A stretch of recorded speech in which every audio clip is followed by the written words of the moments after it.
जय Hind. Hello everyone, आप सब कैसे हैं? आशा करता हूँ आप सब ठीक होंगे। मैं भी स्वस्थ हूँ। तो आइए आज हम प्रकाश के प्रवर्तन में आगे दर्पण दर्पण से आप आज शुरू करते हैं। तो भाई बहनों, सबसे पहले हम जानने का प्रयास करते हैं कि दर्पण किसे कहते हैं, है ना।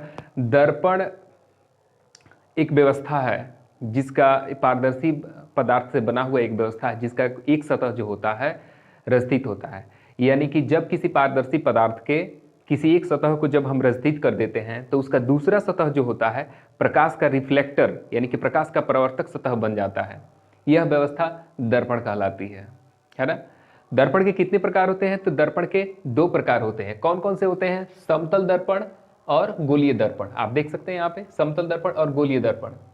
आगे आके गोलीय दर्पण जो है दो भागों में बढ़ जाता है, अवतल दर्पण और उत्तल दर्पण, यानी कि कॉनकेव मिरर और कॉन्वेक्स मिरर, है ना। तो कुछ लोग कहते हैं कि दर्पण के 3 प्रकार होते हैं, वो भी सही है, और मुख्य रूप से 2 प्रकार होते हैं, ये भी सही है, दोनों सही है। तो आइए दर्पण के जो 2 मुख्य प्रकार है, समतल दर्पण और गोलीय दर्पण, इसे जानने का हम प्रयास करते हैं। समतल दर्पण किसे कहते हैं? तो वैसा दर्पण जिसकी दोनों सतहें यानी कि रस्थित की हुई सतहें और परावर्तक सतहें, दोनों सतहें एक दूसरे के हर जगह समांतर हो, एक दूसरे के समांतर हो हर जगह। यानी कि जो फोटो फ्रेम में जो शीशा लगता है, पारदर्शी शीशा जो लगता है, आप उसको ले लीजिए, उसके किसी एक सतह को आप कलई कर दीजिएगा। सिल्वर ब्रोमाइड से कलई करना होता है या चांदी पेंट से नॉर्मली, तो उसका दूसरा सतह जो होता है प्रकाश का परावर्तक सतह बन जाता है। तो यह व्यवस्था जो है समतल दर्पण कहलाती है। समतल दर्पण में हमेशा वस्तु के आकार के बराबर प्रतिबिंब बनता है और वस्तु दूरी और प्रतिबिंब दूरी समान होती है ना।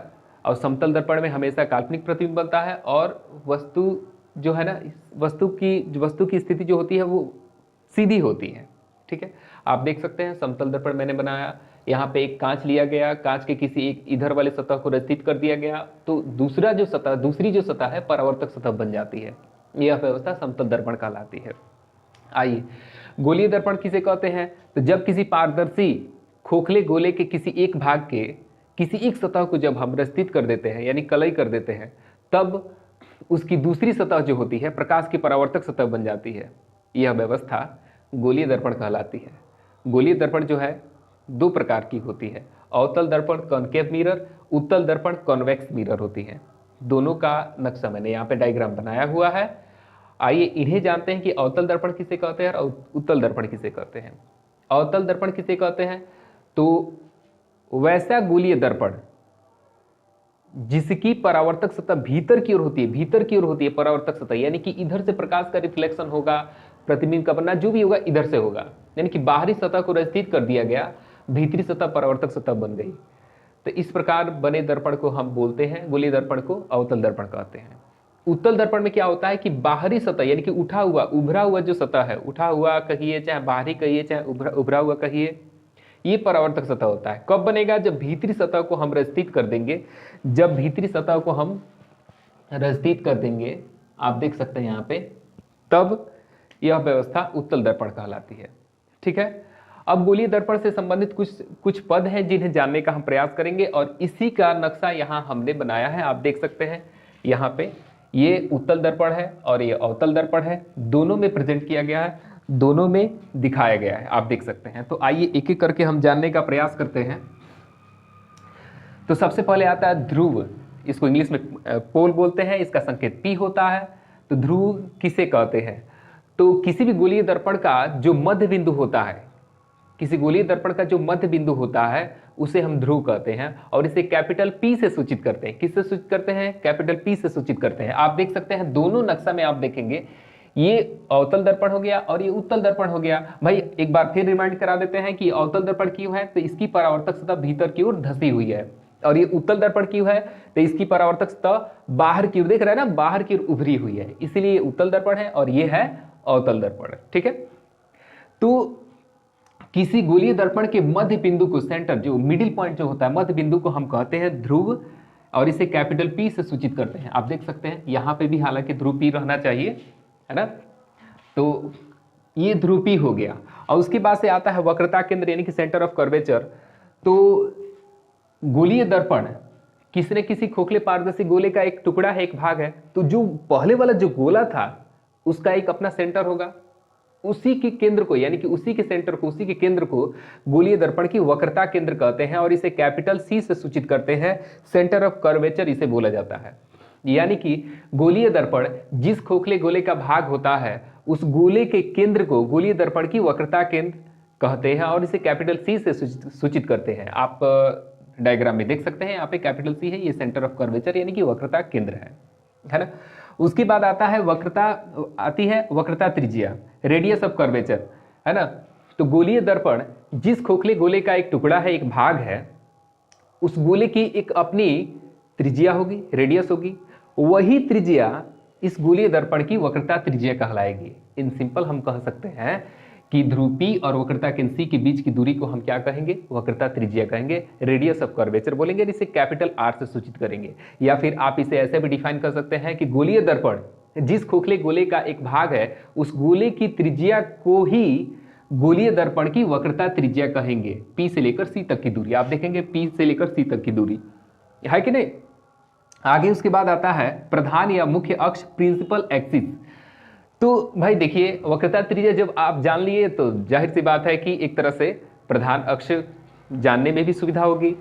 तो वक्रता आप देखेंगे, वक्रता केंद्र सी और ध्रुवी, इससे एक रेखा गुजर रही है, इसी सरल रेखा को हम कहते हैं प्रधान या मुख्य अक्ष। यानी कि ध्रुवी और वक्रता केंद्र सी को मिलाने वाली जो सरल रेखा है इसी को बोलेंगे प्रधान या मुख्य अक्ष बोलेंगे, प्रिंसिपल एक्सिस इसे बोलेंगे।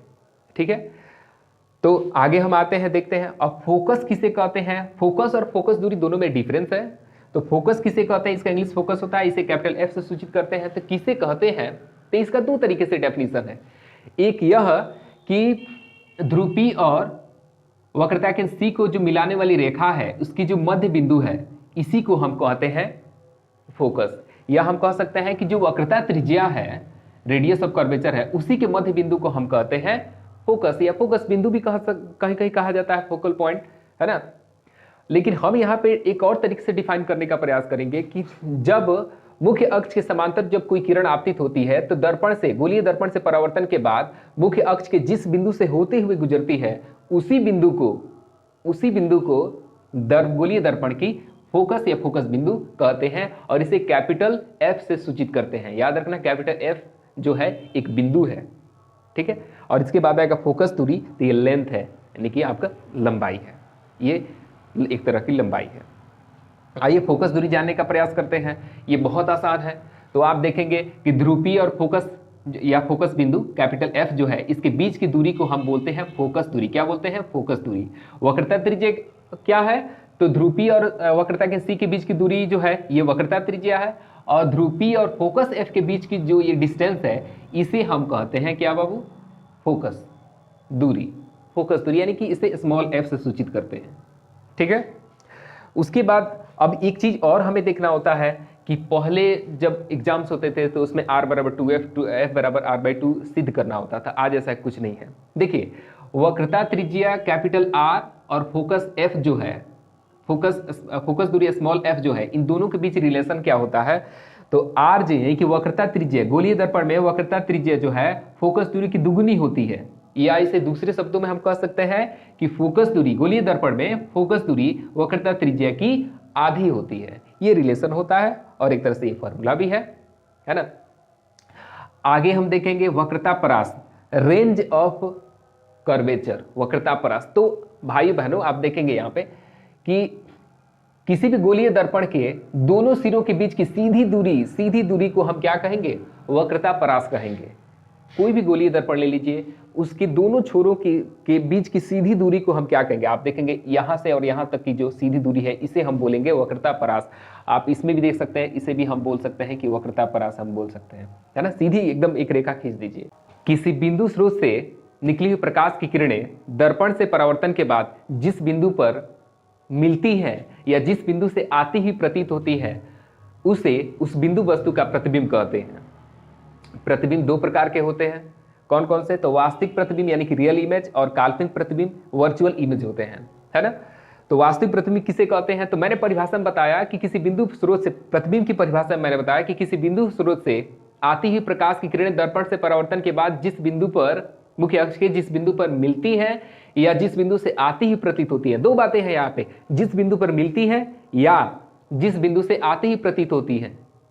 इन्हीं दो बातें जो है ना, यही दो बातें वास्तविक प्रतिबिंब और काल्पनिक प्रतिबिंब की डेफिनेशन है, यानी कि परिभाषा है। आइए देखते हैं कैसे। तो वास्तविक प्रतिबिंब की परिभाषा हम जानते हैं कि किसी बिंदु स्रोत से आती हुई प्रकाश की किरणें दर्पण से परावर्तन के बाद जिस बिंदु पर, मुख्य अक्ष के जिस बिंदु पर वास्तव में कट जाती हैं, उसे उस बिंदु वस्तु का वास्तविक प्रतिबिंब कहते हैं। वास्तविक प्रतिबिंब वस्तु की तुलना में वस्तु से अगर कंपैरिजन किया जाए तो हमेशा उल्टा बनता है, और वास्तविक प्रतिबिंब को जो है पर्दे पर लिया जा सकता है, पर्दे पर प्राप्त किया जा सकता है। यानी कि जहां किरणें आके मिलती हैं वहां पे अगर हम कोई पर्दा लगाते हैं उजले कलर का या फिर और भी कलर का लगा सकते हैं, उजले कलर का नहीं लगाया जाता है पर्दा, तो वहां आपको प्रतिबिंब दिखेगा। ठीक है। उसके बाद आता है काल्पनिक प्रतिबिंब। तो काल्पनिक प्रतिबिंब किसे कहते हैं? तो किसी बिंदु स्रोत से आती हुई प्रकाश की किरणें दर्पण से परावर्तन के बाद जिस बिंदु से आती हुई प्रतीत होती हैं या जिस बिंदु पर कटती हुई प्रतीत होती हैं, ऐसा लगता है कि हाँ वहां पे कट रही है, या फिर ऐसा लगता है कि वहां से किरणें आ रही हैं, तो उसे उस बिंदु वस्तु का काल्पनिक प्रतिबिंब कहते हैं। ध्यान रखिएगा, इसे आभासी प्रतिबिंब भी कहा जाता है। इंग्लिश आपका होता है वर्चुअल इमेज, इसे इंग्लिश इसका होता है। तो काल्पनिक प्रतिबिंब का अगर वस्तु के साथ तुलना करें, बिंब के साथ तुलना करें, तो हम उसे देखेंगे कि काल्पनिक प्रतिबिंब वस्तु की तुलना में हमेशा सीधा बनता है ना। और काल्पनिक प्रतिबिंब को पर्दे पर प्राप्त नहीं किया जा सकता है, क्योंकि उसका जो फिक्स बिंदु नहीं है, कटान बिंदु उसका है नहीं, आती ही प्रतीत होती है या फिर ऐसा लगता है कि उसी वहीं जाके कट रही हैं, प्रतीत होती है, वास्तव में नहीं है। इसीलिए काल्पनिक हम कल्पना कर लेते हैं कि हाँ मान लीजिए कि वहां पे कट रही है, तो ऐसी कल्पना हम कर लेते हैं। इसलिए ऐसे प्रतिबिंब को हम काल्पनिक प्रतिबिंब कहते हैं।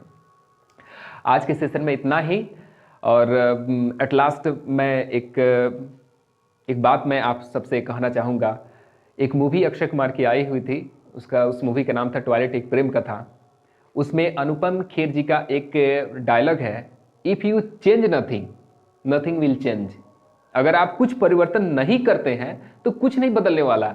Means if you want to change something, then firstly you have to change something. अगर आप कुछ बदलने को चाहते हैं तो आपको ही बदलना पड़ेगा, आपके बदले कोई दूसरा नहीं बदलेगा। उसी क्वेट को, उसी बात को मैं अपने लहजे में, मैं अपने तरीके से उसे कैसे कहता हूं कि if you want to change something then you have to do something. अगर आप कुछ परिवर्तन लाना चाहते हैं या करना चाहते हैं तो आपको कुछ ना कुछ करना पड़ेगा। बिना कुछ किए जय जयकार नहीं होती, कोशिश करने वालों की कभी हार नहीं होती, ये आप सुने ही होंगे। तो बिना कुछ किए अगर हम सोचे कि हम बैठे रहें, कि सोचे कि हाँ ये हो जाए, वो हो जाए, ऐसा हो जाए, ऐसा हो जाए, भाई कुछ नहीं होने वाला। बस आपका समय, आपकी अवस्था ढल रही है, आपका समय निकल रहा है, बाकी कोई परिवर्तन नहीं होने वाला तब तक जब तक कि आप परिवर्तन स्वयं से न करें। स्वयं के लिए करना है और स्वयं से करना है, स्वयं के लिए परिवर्तन करना है। So if you want to change something then you have to do something.